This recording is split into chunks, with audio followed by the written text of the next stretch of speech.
പ്രിയരെ, ഇന്നത്തെ വിടുതലിൻ ശുശ്രൂഷകളിലേക്ക് ഞാൻ ക്രിസ്തുവിൽ നിങ്ങളെ സ്വാഗതം ചെയ്യുകയാണ്. നമ്മുടെ കർത്താവായ യേശു ക്രിസ്തു വാക്കു മാറാത്ത ദൈവമാണ്. ദൈവത്തിന്റെ വചനം പറയുന്നത് പോലെ അവൻ ഉവ്വ് എന്ന് പറഞ്ഞാൽ ഉവ്വ് എന്നാകുന്നു, ഇല്ല എന്ന് പറഞ്ഞാൽ ഇല്ല എന്നാകുന്നു. നുണ പറയുവാൻ അവൻ മനുഷ്യപുത്രനല്ല. അങ്ങനെയെങ്കിൽ വാഗ്ദത്തങ്ങളുടെ നിവർത്തിക്കു വേണ്ടി പ്രാർത്ഥിച്ചു കൊണ്ടിരിക്കുന്ന പ്രിയ ദൈവമക്കളുടെ ജീവിതത്തിന്റെ മേൽ വലിയ ദൈവപ്രവൃത്തി ഇന്ന് നിങ്ങൾ കാണുവാൻ വേണ്ടി പോകുകയാണ്. ഇന്നത്തെ ശുശ്രൂഷയിലേക്ക് നമ്മൾ പോകുന്നതിന് മുമ്പ് ഒരു വാക്ക് നമുക്ക് ഒരുമിച്ച് പ്രാർത്ഥിച്ച് ദൈവം തന്നിരിക്കുന്ന ശക്തമേറിയ ആ പ്രവചന ശബ്ദത്തിലേക്കും വിടുതലിൻ ശുശ്രൂഷകളിലേക്കും നമ്മൾക്ക് ഒരുമിച്ച് പോകാം. ഞങ്ങളുടെ സ്വർഗസ്ഥനായ പിതാവേ, ഈ നല്ല സമയത്തിനായി ഞങ്ങൾ ദൈവത്തിന് നന്ദി പറയുകയാണ്. വലിയ ദാഹത്തോടും വലിയ പ്രതീക്ഷയോടും കൂടി ഇന്നത്തെ വിടുതലിൻ ശുശ്രൂഷയിലേക്ക് കടന്നു വന്നിരിക്കുന്ന ഈ ജനത്തിന്റെ മേൽ വലിയ വിടുതലുകൾ ദൈവം അയക്കണമേ. ദൈവത്തിന് ഞങ്ങളുടെ ജീവിതത്തിന്റെ മേൽ അത്ഭുതം ചെയ്യാൻ പറ്റുമെന്ന് ഞങ്ങൾക്കറിയാം. കാനാവിലെ കല്യാണത്തിന്റെ മേൽ വീഞ്ഞു തീർന്നു പോയപ്പോൾ അവിടെ അത്ഭുതം ചെയ്ത ദൈവം, ആമേൻ, ആവശ്യബോധത്തോടുകൂടി യേശുക്രിസ്തുവിന്റെ വസ്ത്രത്തിന്റെ തൊങ്ങൽ തൊട്ട രക്തസ്രാവക്കാരി സ്ത്രീയുടെ ജീവിതത്തിന്റെ മേൽ അത്ഭുതം ചെയ്ത ദൈവം. പ്രൈസ് ദി ലോർഡ്, ആമേൻ. ദാവീദ് പുത്ര, എന്നോട് കരുണ തോന്നണമേ എന്ന് വിളിച്ചു പറഞ്ഞവരുടെ ജീവിതത്തിന്റെ മേൽ വലിയ അത്ഭുതങ്ങൾ ചെയ്ത ദൈവം ഇന്നും ജീവിക്കുന്ന ദൈവമാണല്ലോ. ദൈവത്തിന്റെ വചനം പറയുന്നത് പോലെ ഞാൻ നിന്നെ ഒരു നാളും കൈവിടുകയുമില്ല, ഉപേക്ഷിക്കുകയുമില്ല എന്നുള്ളതാണല്ലോ വചനം പറയുന്നത്. അങ്ങനെയെങ്കിൽ ഈ ജനത്തിന്റെ മുൻപിൽ ഇന്നൊരു വലിയ അത്ഭുതത്തിന്റെ കരം ഇവർക്ക് വേണ്ടി ദൈവം നീട്ടേണ്ടതിന് വേണ്ടി ഞാൻ പ്രാർത്ഥിക്കുകയാണ്. അവൻ മാറയെ മധുരമാക്കിയ ദൈവമാണല്ലോ ഞങ്ങളുടെ ദൈവം. ജീവിതം വരെ കയ്പായിക്കൊണ്ട് എന്തിനു ജീവിക്കുന്നു, എങ്ങോട്ട് നോക്കിക്കഴിഞ്ഞാലും അവൻ മടിപ്പാണ്. ജീവിതത്തിന്റെ മേൽ ഒരു പ്രതീക്ഷയില്ല എന്ന് പറഞ്ഞുകൊണ്ട് നഷ്ടബോധത്തിന്റെ നടുവിൽ നിന്നുകൊണ്ട് ഇന്നത്തെ പ്രവചന ശബ്ദത്തിനു വേണ്ടി, വിടുതലിന്റെ ശുശ്രൂഷയ്ക്ക് വേണ്ടി വന്ന അനേക ആയിരങ്ങൾ ഉണ്ട് കർത്താവേ. അവരുടെ മേൽ അത്ഭുത ദൈവ പ്രവൃത്തിയെ ഞാൻ യേശുവിന്റെ നാമത്തിൽ ഇന്നത്തെ മീറ്റിംഗിന്റെ മേൽ റിലീസ് ചെയ്യുകയാണ്. ആമേൻ, ആമേൻ. ഇവരുടെ ജീവിതത്തിന്റെ മേൽ, വ്യക്തിപരമായ ജീവിതത്തിന്റെ മേൽ അത്ഭുതങ്ങൾ സംഭവിക്കട്ടെ. ആ രോഗം യേശുവിന്റെ നാമത്തിൽ മാറട്ടെ. ദൈവത്തിന്റെ വചനം പറയുന്നത് പോലെ അങ്ങയുടെ അടിപ്പിണരുകളാൽ ഞങ്ങൾക്ക് ശൗചം വന്നു എന്നാണല്ലോ വചനം പറയുന്നത്. അങ്ങനെയെങ്കിൽ ആ വചനം ഇവരുടെ മേൽ ഇന്ന് അതുപോലെ തന്നെ നിറവേറാൻ പോകുന്നതിനായി ഞങ്ങൾ ദൈവത്തിന് നന്ദി പറയുകയാണ്. വലിയ സമാധാനങ്ങൾ വ്യക്തിപരമായ ജീവിതത്തിന്റെ മേൽ ദൈവം അയക്കാൻ പോകുന്നതിനായി ദൈവത്തിന് മഹത്വം തരികയാണ്. യേശുവിന്റെ നാമത്തിൽ ഞങ്ങളുടെ പ്രാർത്ഥന കേൾക്കണമേ പിതാവേ, ആമേൻ. പ്രിയരെ, ഞാൻ ഇന്നലെ നിങ്ങൾക്ക് വേണ്ടി പ്രാർത്ഥിച്ചു കൊണ്ടിരുന്നപ്പോൾ, ഇന്നത്തെ ശുശ്രൂഷകൾക്ക് വേണ്ടി പ്രാർത്ഥിച്ചു കൊണ്ടിരുന്നപ്പോൾ ദൈവാത്മാവ് എന്നോട് ഇടപെട്ട ഒരു ശക്തമേറിയ ദൈവവചനമുണ്ട്. അതിലേക്ക് നമ്മൾക്ക് ഒരുമിച്ച് കടന്നു വന്ന് അവസാനം ഞാൻ വീണ്ടും നിങ്ങൾക്ക് വേണ്ടി പ്രാർത്ഥിക്കുവാൻ വേണ്ടി ആഗ്രഹിക്കുകയാണ്. അതിനാധാരമായി സങ്കീർത്തന പുസ്തകങ്ങൾ 46-ാം അധ്യായം അതിന്റെ 10-ാം വാക്യത്തിൽ നിന്നാണ് ദൈവാത്മാവ് എന്നോട് സംസാരിക്കുവാനിടയായി തീർന്നത്. ആ പദങ്ങൾ പറയുന്നത് ഇപ്രകാരമാണ്: മിണ്ടാതിരുന്ന് ഞാൻ ദൈവമെന്ന് അറിഞ്ഞുകൊള്ളുക. Be still and know that I am God. മിണ്ടാതിരിക്കുക. ഇന്നത്തെ സന്ദേശം ഇതാണ്, മിണ്ടാതിരിക്കുക. ജീവിതത്തിന്റെ മേൽ ആഞ്ഞടിക്കുന്ന തിരമാലകളെ കണ്ടുകൊണ്ട് ഭയപ്പെടാതെ നിങ്ങൾ ചെയ്യേണ്ടത് മിണ്ടാതിരിക്കുക. ദൈവത്തിന്റെ വചനം പഠിച്ചു വരുമ്പോൾ ദൈവത്തിന്റെ സന്നിധിയിൽ ആകുലപ്പെടാതിരുന്നാൽ, ദൈവത്തിന്റെ സന്നിധിയിൽ വേദനപ്പെടാതിരുന്നാൽ വലിയ ദൈവ പ്രവർത്തികൾ നിങ്ങളുടെ ജീവിതത്തിന്മേൽ നിങ്ങൾക്ക് കാണുവാൻ കഴിയും. കഴിയും. ഇന്നലെ ദൈവാത്മാവ് എന്നോട് ഇടപെട്ടത് ഇപ്രകാരമാണ്: മനുഷ്യരുടെ മുൻപിൽ നീ ഒന്നും മിണ്ടണ്ട. ദൈവത്തിന്റെ സന്നിധിയിൽ കടന്നു വന്ന് നിന്റെ ആവശ്യങ്ങൾ ആവശ്യബോധത്തോടുകൂടി അറിയിക്കുമെങ്കിൽ വലിയ ദൈവ പ്രവർത്തികൾ നിങ്ങൾക്ക് കാണുവാൻ പറ്റും. നമുക്കറിയാം, ദൈവത്തിന്റെ വചനം പഠിക്കുമ്പോൾ അനേക വ്യക്തികൾ മനുഷ്യരുടെ മുൻപിൽ മിണ്ടാതിരിക്കുവാനിടയായി തീർന്നു. അവർക്ക് അനേക വിഷയങ്ങൾ ഉണ്ടായിരുന്നു. അതിൽ ഒരു വ്യക്തിയായിരുന്നു ഹന്നയുടെ ഭവനത്തിൽ നിന്ദിക്കപ്പെട്ടവളായിരുന്നു. ഇന്ന് എന്റെ ശബ്ദം കേട്ടുകൊണ്ടിരിക്കുന്ന നിങ്ങളുടെയും അവസ്ഥ അത് തന്നെയല്ലേ? പലരും പറയുന്നത്, എന്റെ ഭവനത്തിന്മേൽ ഞാൻ നിന്ദിക്കപ്പെട്ടവനാണ്, എന്റെ ഭവനത്തിന്മേൽ ഞാൻ നിന്ദിക്കപ്പെട്ടവളാണ്. എന്നോട് തന്നെ ചോദിക്കാറുണ്ട്, നീ ജനിച്ചത് കൊണ്ട് ഈ ഭവനത്തിന് എന്താണ് ഗുണം? നീ ജനിച്ചതിന് ശേഷം ഈ ഭവനത്തിന്റെ മേൽ വലിയ വിഷയങ്ങളാണ് കടന്നു വരുന്നത്. പലരും പറയുന്നത്, ആമേൻ, ഞാൻ ജനിച്ചപ്പോൾ എന്നെ പറ്റി പറയുന്ന ജാതകം നീ ആർക്കും ഒരു അനുഗ്രഹമല്ലായിരിക്കും, ശാപമായിരിക്കും എന്നാണ്. എന്നാൽ അങ്ങനെ പറയുന്ന കള്ളത്തരങ്ങളിൽ നിങ്ങൾ വിശ്വസിക്കരുത്. മറ്റുള്ളവർ നിന്നോട് എന്ത് പറഞ്ഞു എന്നുള്ളത് വിശ്വസിക്കരുത്. അതിന്റെ മുൻപിൽ നീ മിണ്ടാതിരിക്കുക. നീ ദൈവത്തിന്റെ സന്നിധിയിൽ നിന്നെ തന്നെ പൂർണ്ണമായി ഏൽപ്പിച്ചു കൊടുത്താൽ വലിയ ദൈവ പ്രവർത്തികൾ, ഞാൻ ചിലരെ നോക്കിക്കൊണ്ട് പ്രവചനാത്മാവിൽ നിന്നുകൊണ്ട് ഈ വേർഡിനെ കൈമാറുകയാണ്. അടുത്ത 3 മാസത്തിനുള്ളിൽ പല വ്യക്തികളുടെ ജീവിതത്തിന്റെ മേലും വലിയ ബ്രേക്ക്ത്രൂകൾ സംഭവിക്കുവാൻ വേണ്ടി പോകുകയാണ്.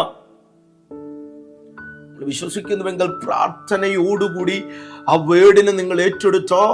മനുഷ്യൻ നിന്നോട് എന്തു പറഞ്ഞു എന്നുള്ളതെല്ലാം നിന്റെ ലൈഫിനെ നിയന്ത്രിക്കുന്നത്. നിന്റെ ജാതകം നിന്നോട് എന്തു പറഞ്ഞു എന്നുള്ളതെല്ലാം നിന്റെ ജീവിതം മുന്നോട്ട് നയിക്കുന്നത്. നിന്റെ സ്വന്തക്കാർ നിന്നെ പറ്റി എന്തു പറഞ്ഞു എന്നുള്ളതിലല്ല നീ വിശ്വസിക്കേണ്ടത്. ദൈവം നിന്നെ പറ്റി എന്തു പറഞ്ഞു എന്നുള്ളതിലാണ് നീ വിശ്വസിക്കുന്നത്. ദൈവത്തിന്റെ വചനം പറയുന്നത്, മിണ്ടാതിരുന്ന് ഞാൻ ദൈവമെന്ന് അറിഞ്ഞുകൊള്ളുക. അർത്ഥാൽ നീ മിണ്ടാതിരിക്കുന്ന വിഷയത്തിന്മേലുണ്ടല്ലോ, ദൈവം കയറി ഇടപെടും. ആമേൻ. അത് നിങ്ങൾ വിശ്വസിക്കുന്നോ? നീ മിണ്ടാതിരിക്കുന്ന വിഷയം നിനക്ക് പരിഹരിക്കപ്പെടാൻ പറ്റാത്ത വിഷയമാണ്, സത്യമല്ലേ? എന്നാൽ ആ വിഷയത്തിന്റെ മേൽ ദൈവം കയറി ഇടപെടും. ഞാൻ ആത്മാവിൽ അത് കാണുകയാണ്. ചില മക്കളുടെ ജീവിതത്തിന്റെ മേൽ, ചില വ്യക്തികളുടെ ജീവിതത്തിന്റെ മേൽ ദൈവം കയറി ഇടപെടുകയാണ്. ഹന്നയുടെ വിഷയം എന്ന് പറയുന്നത്, അവൾക്ക് മക്കളുണ്ടായിരുന്നില്ല. ആമേൻ. അവളുടെ ഭവനത്തിൽ തന്നെ പെനീന അവളെ ഏത് സമയത്തും വേദനപ്പെടുത്തിക്കൊണ്ടിരിക്കുവാനിടയായി തീർന്നു. പെനീനയോട് നീ മറുപടി പറയാൻ പോകണ്ട. നിന്റെ കൂടെ നിൽക്കുന്നവരോട് നീ മറുപടി പറയാൻ നീ പോകണ്ട. നിന്നെ നിന്ദിച്ചവരോട് നീ മറുപടി പറയാൻ പോകണ്ട. അവൻ വലിയ ദൈവശക്തിയുണ്ട്. അതിന്റെ നടുവിൽ നീ മിണ്ടാതിരുന്നാൽ അന്ന ചെയ്തത് എന്താണെന്നറിയാമോ? അവൾ ദൈവത്തിന്റെ സന്നിധിയിൽ ചെന്നു. ആമേൻ. അവിടെ ചെന്നിട്ട് അവൾ അവളുടെ ഹൃദയം ദൈവത്തിന്റെ സന്നിധിയിൽ പകർന്നു എന്നാണ് പറയുന്നത്. അവളുടെ വാഗൊണ്ട് അവൾ അധികം സംസാരിച്ചില്ല. ആമേൻ. അവൾ ഹൃദയം ദൈവത്തിന്റെ സന്നിധിയിൽ പകരുവാനിടയായി തീർന്നു. സംഭവിച്ചത് എന്താണെന്ന് അറിയാമോ? അവൾ ദൈവ സന്നിധിയിൽ നിന്ന് എഴുന്നേറ്റപ്പോൾ പിന്നെ അവളുടെ മുഖം വാടിയില്ല എന്നാണ് പറയുന്നത്. പ്രിയരെ, ദൈവത്തിന്റെ സന്നിധിയിലേക്ക് നീ പോയാൽ, നിന്റെ ഹൃദയഭാരം നീ ഏൽപ്പിച്ചു കൊടുത്താൽ, നിന്റെ പെയിൻ നീ ഏൽപ്പിച്ചു കൊടുത്താൽ, അവിടെ സംഭവിക്കുന്നത് എന്താണെന്ന് അറിയാമോ? നിന്റെ ഭാരം ദൈവം ഏറ്റെടുക്കും. ഇന്ന് ചിലരെ നോക്കിക്കൊണ്ട് ഈ വേർഡിന് ഞാൻ കൈമാറുകയാണ്. നാളുകളായി കൊണ്ടുവന്ന ഭാരം യേശുവിന്റെ നാമത്തിൽ അക്ഷരികമായി ഈ ശുശ്രൂഷയിൽ നിങ്ങളുടെ ജീവിതത്തിൽ നിന്ന് മാറുകയാണ്. ദൈവത്തിന്റെ വചനം പറയുന്നത്, അധ്വാനിക്കുന്നവരും ഭാരം ചുമക്കുന്നവരുമായുള്ളവരെ നിങ്ങൾ എന്റെ അടുക്കൽ വരുവിൻ. ഞാൻ നിങ്ങളെ ആശ്വസിപ്പിക്കാം. ഇത് പറഞ്ഞത് ആരാണെന്നറിയാമോ? നിന്റെ രക്ഷകനാണ്. ഇത് പറഞ്ഞത് ആരാണെന്നറിയാമോ? നിന്റെ വീണ്ടെടുപ്പുകാരനാണ്. ഇത് പറഞ്ഞത് ആരാണെന്നറിയാമോ? നിനക്ക് ജീവനെ തന്നവനാണ്. അങ്ങനെയെങ്കിൽ ഇന്ന് യേശുവിന്റെ നാമത്തിൽ ഒരുപാട് ഹൃദയവേദനയോടെ, കരച്ചിലോടെ, എന്നെ കാണുന്ന നിന്റെ ജീവിതത്തിന്റെ മേൽ അത്ഭുതങ്ങൾ യേശുവിന്റെ നാമത്തിൽ സംഭവിക്കട്ടെ. ഇത് പറയുമ്പോൾ എല്ലാ ശനിയാഴ്ച ദിവസങ്ങളിലും ഞാൻ സൂം മീറ്റിങ്ങൾ നിങ്ങളെ ലൈവായി ശുശ്രൂഷിക്കുന്നുണ്ട്. ആ സൂം മീറ്റിങ്ങിൽ നിങ്ങൾക്ക് പങ്കുചേരുവാൻ താല്പര്യമുണ്ടെങ്കിൽ യൂട്യൂബിന്റെ ഡിസ്ക്രിപ്ഷൻ ബോക്സിൽ കടന്നു പോയി കഴിഞ്ഞാൽ അവിടെ ഒരു വാട്സപ്പ് ഗ്രൂപ്പിന്റെ ലിങ്ക് നിങ്ങൾക്ക് കാണാം. ആ ഗ്രൂപ്പിൽ നിങ്ങൾ ജോയിൻ ചെയ്യുകയാണെങ്കിൽ എല്ലാ ദിവസവും 2 മിനിറ്റിൽ താഴെയുള്ള ഒരു പ്രൊഫറ്റിക്കൽ മെസ്സേജ് ഒരു വോയിസ് നോട്ടായിട്ട് ഞാൻ കൈമാറുന്നുണ്ട്. അതോടൊപ്പം തന്നെ ഞാൻ സൂം മീറ്റിങ്ങിന്റെ ലിങ്ക് ഞാൻ നിങ്ങൾക്ക് അയച്ചു തരുന്നതായിരിക്കും. എന്നെ നേരിട്ട് കാണുവാനും പ്രാർത്ഥിക്കുവാനുമുള്ള സമയം അവിടെ ഉണ്ടാകുന്നതായിരിക്കും. Praise the Lord. ആമേൻ. ഇവിടെ ഈ മിണ്ടാതിരിക്കുക, ബി സ്റ്റിൽ എന്ന ആ പദത്തിന്റെ praise the Lord Hebrew word പറയുന്നത് ഇപ്രകാരമാണ്: നിശ്ചലമായിരിക്കുക. Price the Lord. പ്രവർത്തനരഹിതമായ അനുഭവത്തിൽ പ്രൈസ് ദി ലോർഡ് ആമേൻ നീ ഇരിക്കുക. നീ ഒന്നും മിണ്ടാതിരിക്കുക, ശാന്തമായിരിക്കുക. Praise the Lord. നിന്റെ പരിശ്രമങ്ങൾ നിർത്തിവെക്കുക. ആമേൻ. നിങ്ങൾ ദൈവത്തിന്റെ സന്നിധിയിൽ കടന്നു എന്ന് പരിശ്രമിച്ചു കഴിഞ്ഞാൽ ഒന്നും നടക്കുകയില്ല. മനുഷ്യരുടെ മുമ്പിൽ ചെന്നുകൊണ്ട് നീ പരിശ്രമിച്ചു കഴിഞ്ഞാലും ഒന്നും നടക്കുകയില്ല. രക്ഷ പ്രാപിക്കുവാൻ നീ ചെയ്യുന്ന പരിശ്രമങ്ങളെല്ലാം വൃഥാവാണ്. എന്നാൽ ദൈവത്തിന്റെ സന്നിധിയിൽ നിനക്ക് മിണ്ടാതിരിക്കാൻ പറ്റുമോ? ആമേൻ. മനുഷ്യന്റെ ശക്തി ക്ഷയിക്കുന്ന സ്ഥലത്ത് ദൈവം അത്ഭുതങ്ങൾ ചെയ്യുവാനിടയായിത്തീരും. 1-2 ഭാഗങ്ങൾ ദൈവവചനത്തിൽ നിന്ന് തന്നെ ഞാൻ പറയാം. Praise the Lord. നമ്മൾ പ്രാർത്ഥിച്ചപ്പോൾ പറവാനിടയായി തീർന്നു. ആമേൻ. Praise the Lord. കാനാവിലെ കല്യാണത്തിന് വീഞ്ഞ് തീർന്നു. ആമേൻ. യേശുവിന്റെ അമ്മ കടന്നു വന്ന് പറയുന്നു, ഇവിടെ വീഞ്ഞില്ല എന്ന് പറയുന്നു. യേശുക്രിസ്തു ചോദിക്കുന്ന ചോദ്യമാണ്, സ്ത്രീ എനിക്കും നിനക്കും തമ്മിൽ എന്താണ്? എന്നാൽ യേശുവിന്റെ അമ്മ പറവാനിടയായി തീർന്നു, ഇവൻ ഇപ്പോൾ ഇങ്ങനെ മിണ്ടാതിരുന്നാലും കുറച്ചു നേരം കഴിയുമ്പോൾ ഇവൻ എന്തെങ്കിലും പറയും. കാരണം ഇവൻ അത്ഭുതം പ്രവർത്തിക്കുന്ന ദൈവമാണ്. അവൻ യേശു ഒന്നും മിണ്ടുന്നില്ല. അതുകൊണ്ട് ശിഷ്യന്മാരോട് പറഞ്ഞു, അവൻ എന്തെങ്കിലും കൽപ്പിച്ചാൽ അത് ചെയ്യുവിൻ. കുറച്ചു നേരത്തെ ഒരു ശാന്തതയുണ്ടായി. എല്ലാ സ്ഥലങ്ങളിലും ദൈവവചനം പഠിക്കുമ്പോൾ എവിടെയൊക്കെ അത്ഭുതം നടന്നോ അതൊരു അടയാളമാണ്. നിങ്ങൾ അത് വിശ്വസിക്കുന്നുവെങ്കിൽ ഒരു പ്രൊഫറ്റിക്കൽ ആക്ഷൻ എന്ന രീതിയിൽ ആ കമന്റ് സെക്ഷനിൽ ചെന്നുകൊണ്ട് ഇപ്രകാരം കമന്റ് ഇട്ടോ: ആമേൻ, എന്റെ ജീവിതത്തിലെ ശാന്തത ഒരു അത്ഭുതത്തിന്റെ മുന്നോടിയാണ്. യേശുവിന്റെ നാമത്തിൽ അത് ചിലരുടെ ജീവിതത്തിന്റെ മേൽ സംഭവിക്കുകയാണ്.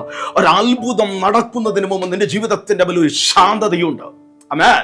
ഒരു അത്ഭുതം നടക്കുന്നതിന് മുമ്പ് നിന്റെ ജീവിതത്തിന്റെ മേൽ ഒരു ശാന്തതയുണ്ട്. നോക്കിക്കഴിഞ്ഞാൽ യേശു ഒന്നും ചെയ്യാൻ പോകുന്നില്ല. എന്നാൽ ദൈവത്തിന്റെ സമയം ആക്റ്റീവായപ്പോൾ യേശു പറവാനിടയായി തീർന്നു. ആ കൽപാത്രങ്ങളിൽ വെള്ളം നിറച്ചു.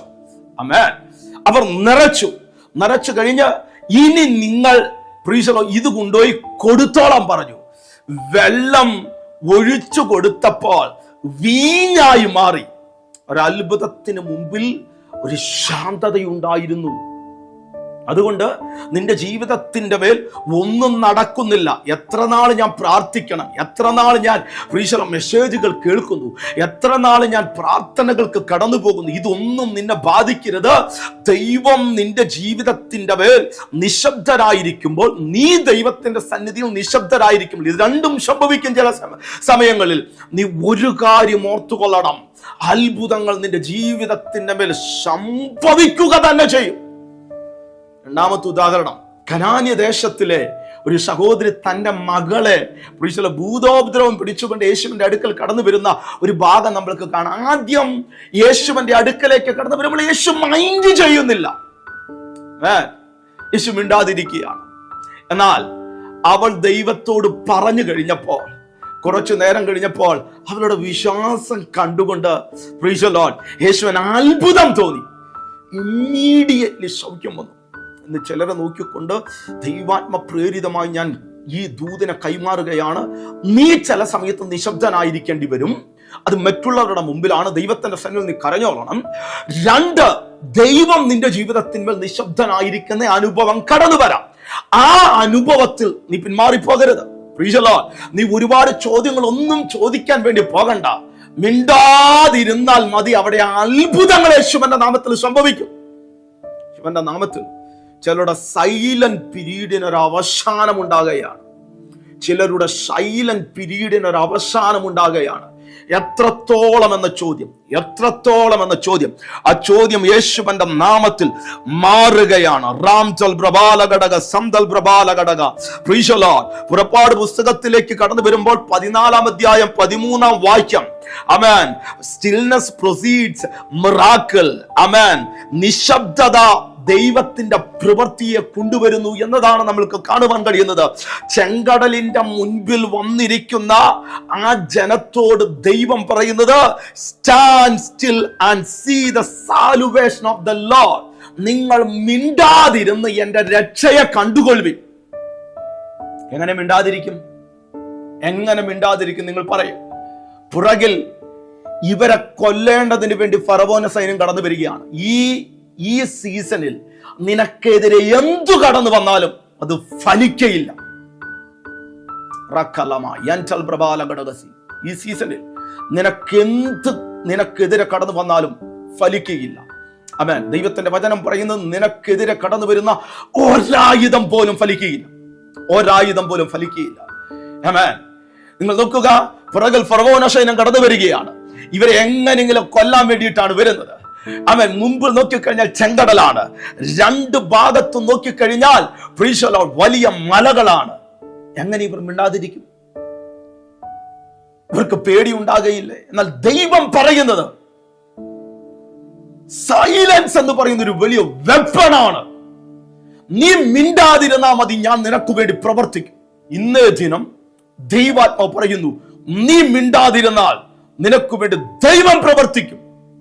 നിന്റെ പരിശ്രമങ്ങൾ അവസാനിപ്പിക്കുക. ദൈവത്തിന്റെ സന്നിധിയിൽ നീ കടന്നു വരിക. അവിടെ നീ റെസ്റ്റ് ചെയ്യുക. അവന്റെ മുഖത്തേക്ക് നോക്കുക. അത്ഭുതങ്ങൾ യേശുവിന്റെ നാമത്തിൽ നിങ്ങളുടെ ജീവിതത്തിന്റെ മേൽ, ഈ സീസണിന്റെ മേൽ സംഭവിക്കുകയാണ്.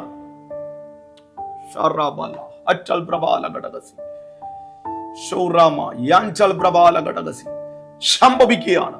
പല കുടുംബങ്ങളുടെ മേലും ഞാൻ അത് കാണുകയാണ്. കുറച്ചു നേരം കഴിഞ്ഞപ്പോൾ സംഭവിച്ചത് എന്താണെന്ന് അറിയാമോ? അവർ മിണ്ടാതിരുന്നു, ദൈവം കയറി ഇടപെട്ടു. നിങ്ങളോട് ദൈവാത്മ പ്രേരിതമായി ഈ വേർഡിനെ ഞാൻ കൈമാറുകയാണ്. നീ മിണ്ടാതിരുന്നാൽ ദൈവം നിന്റെ ജീവിതത്തിന്മേൽ നിനക്ക് വേണ്ടി കയറി ഇടപെടും. ദൈവം കയറി ഇടപെട്ടാൽ മോശ എടുത്ത വടിയുടെ മേൽ ശക്തി പ്രാപിക്കും, ശക്തി ഉണ്ടാകും. സംഭവിച്ചത് എന്താണെന്ന് അറിയാമോ? ചെങ്കടൽ രണ്ടായി വിഭജിക്കപ്പെട്ടു. ഇത് സംഭവിച്ചത് എപ്പോഴാണെന്ന് അറിയാമോ? ജനം മിണ്ടാതിരുന്നു. ജനം ദൈവമുഖത്തേക്ക് നോക്കി ദൈവത്തോട് പ്രാർത്ഥിച്ചു. ആകുലത നിന്റെ ജീവിതത്തിന്റെ മേൽ അത്ഭുതം കൊണ്ടുവരികയില്ല. നിശബ്ദത നിന്റെ ജീവിതത്തിന്റെ മേൽ അത്ഭുതം കൊണ്ടുവരും.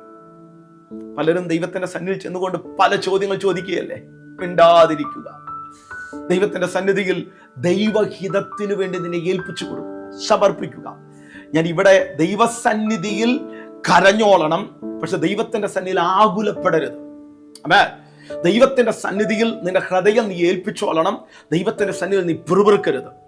ആമേൻ. പലരുടെയും കുഴപ്പമെന്ന് പറയുന്നത് നമ്മൾ ദൈവത്തിന്റെ സന്നിധിയിൽ പിറുപിറുക്കും. ദൈവത്തിന്റെ സന്നിധിയിൽ കാമായിരിക്കുക. ആമേൻ.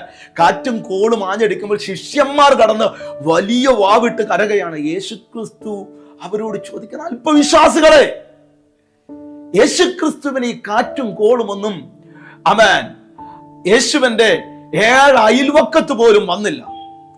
എഴുന്നേറ്റ് പറവാനിടയാക്കുന്ന, കാറ്റേ ശാന്തമാകുക. നിങ്ങളുടെ ജീവിതത്തിന്റെ മേൽ ആഞ്ഞടിച്ചു കൊണ്ടിരിക്കുന്ന തിരമാലകൾ ശാന്തമാകുന്നു. അത്ഭുതങ്ങൾ യേശുവിന്റെ നാമത്തിൽ ഇന്ന് തൊട്ട് സംഭവിക്കുന്നു. ഞാൻ പാലക്കാട് എല്ലാ ഞായറാഴ്ചകളിലും നിങ്ങളെ സൂക്ഷിക്കുന്നുണ്ട്. നമ്മുടെ വിടുതൽ ശുശ്രൂഷകൾ നടക്കുന്ന പാലക്കാട് വെച്ചാണ്. പാലക്കാട് ജോബീസ് മോളിന്റെ 4th ഫ്ലോറിലുള്ള സിൽവർ ഹാളിൽ വെച്ചിട്ടാണ് നമ്മുടെ മീറ്റിങ്ങുകൾ നടത്തപ്പെടുന്നത്. രാവിലെ 10:30 തൊട്ട് 1:30 വരെയുള്ള സമയമാണ്. ആ വിടുതലൻ ശുശ്രൂഷകളിലേക്ക്, ആമേൻ, സ്പിരിറ്റ് ഫീൽഡ് വർഷിപ്പുകളിലേക്ക് ഞാൻ നിങ്ങളെ സ്വാഗതം ചെയ്യുകയാണ്. അതോടൊപ്പം തന്നെ ഈ മെസ്സേജ് നിങ്ങൾക്കൊരു അനുഗ്രഹമാണെന്ന് തോന്നുകയാണെങ്കിൽ മറ്റുള്ളവരിലേക്ക് ഷെയർ ചെയ്തെത്തിക്കുക. പ്രീശലോ എല്ലാ ദിവസങ്ങളിലും, തിങ്കൾ തൊട്ട് ശനിയാഴ്ച വരെ എല്ലാ ദിവസങ്ങളിലും രാത്രി 7 മണിക്കാണ് നമ്മുടെ മെസ്സേജുകൾ നമ്മൾ റിലീസ് ചെയ്യുന്നത്. പിറ്റേ ദിവസമൊക്കെ നിങ്ങൾക്ക് കാണാം. ദൈവം ഏവരെയും അനുഗ്രഹിക്കുമാറാകട്ടെ. നമ്മുടെ കർത്താവായ യേശുക്രിസ്തുവിന്റെ കൃപ നിങ്ങളോട് കൂടി ഇരിക്കട്ടെ. വലിയ അത്ഭുതങ്ങൾ ഞാൻ യേശുവിന്റെ നാമത്തിൽ കൽപ്പിക്കുകയാണ്. നാളെ വരെ ഒരു മെസ്സേജുമായി കാണാം. God bless you all.